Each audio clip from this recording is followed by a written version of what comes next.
नमस्कार, जय भीम, नमो बुद्धाय, आदाब। मैं रमेश थिटे एक बार फिर से आपसे रूबरू होने के लिए आया हूं और बड़ी खुशी की बात है कि कोरोना का जो इफेक्ट है वो लगभग समाप्त हो गया है।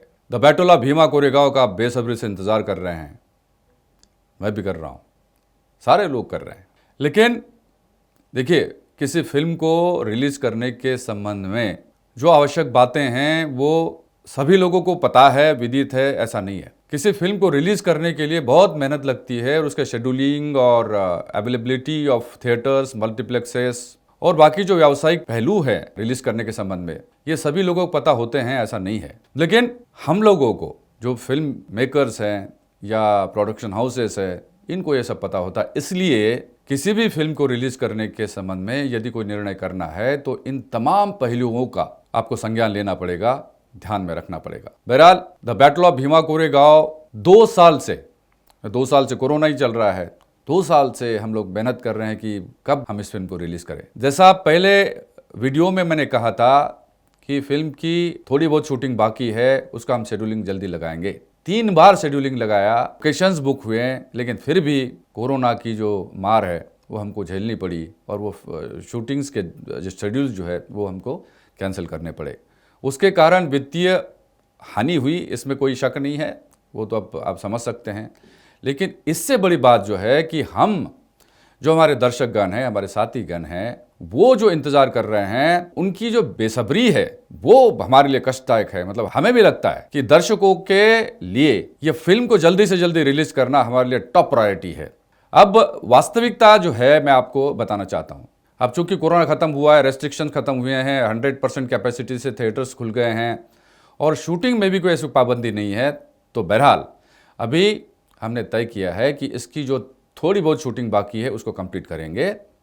अब कंप्लीट करना है तो इसमें जो आर्टिस्ट लोग होते हैं, जैसे हमारे फिल्म के लीड एक्टर है अर्जुन रामपाल जी और बाकी जो आर्टिस्ट है, उनके जो शेड्यूल्स है, अन्य फिल्मों के शेड्यूल्स भी उनके चल रहे हैं, उन्होंने ऑलरेडी पहले डेट्स दिए हैं, तो उनकी शूटिंग चल रही है। उनमें से निकाल करके हमको छोटे छोटे टुकड़ों में शेड्यूल्स लगा करके ये शूटिंग कंप्लीट करना है। ये डिफिकल्ट काम है, हमें मालूम है, लेकिन हमने ये तय किया है और लगभग ये तय हुआ है कि मार्च, अप्रैल और मई 3 महीने के अंतराल में जो शूटिंग बची है थोड़ी बहुत, वो कंप्लीट करके फिर जो है जब शूटिंग का आखिरी दिन होगा उस दिन हम किस डेट को यह फिल्म रिलीज़ करेंगे इसकी घोषणा करेंगे। क्योंकि अभी मैं कहूँ कि इस तारीख को मैं रिलीज़ करूँगा तो ये उचित नहीं होगा।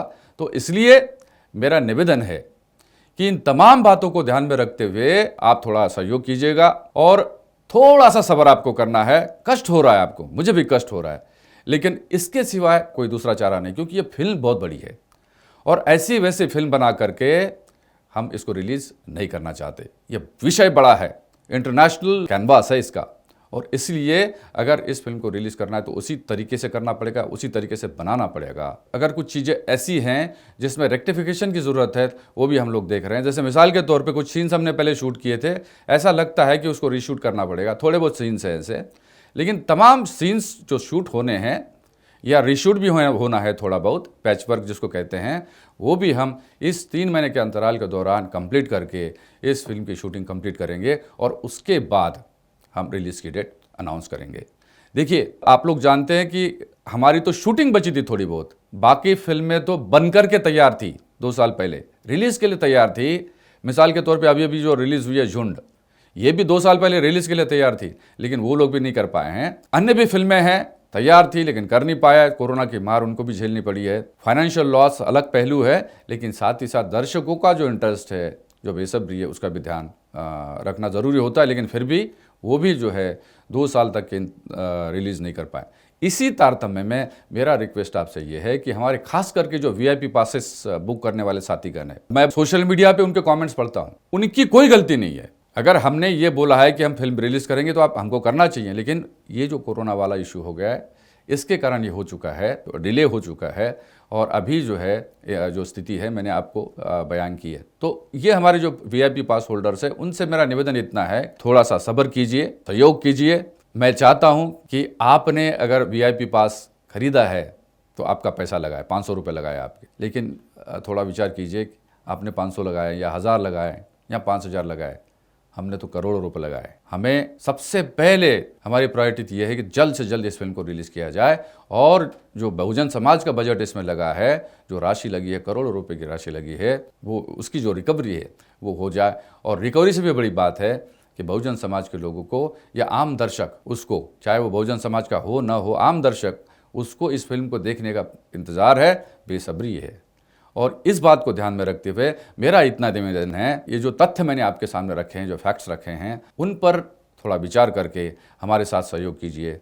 हम जल्द इस फिल्म को रिलीज़ करना चाहते हैं, ये हमारा वादा है और मुझे आशा है कि आप सहयोग करेंगे। आपके अब तक के सहयोग के लिए धन्यवाद और आगे आप सहयोग देंगे, इसी आशा के साथ मैं आपसे विदा लेता हूँ। बहुत बहुत धन्यवाद। Thank you very much.